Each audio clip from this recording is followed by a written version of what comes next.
kaip puiku pasisukti. O kur?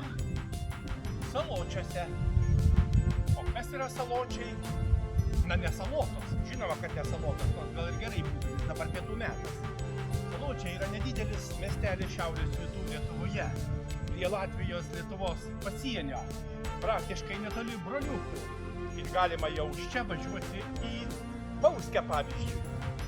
Va, tai nepraleidžiam progos pasportuoti, nes ir nedideliuose miesteliuose yra puikiai infrastruktūra sportui, laisvalaikiui, įvairiems atrakcijoms, pomėgiams. Taigi, saločiai. Būtina apsukti, apžiūrėti. Netoliese yra puikus nedidelis parkas. Na ir miestelis palyginti yra senas, minimas 1514 metais. Pravartu pažinti Lietuvą.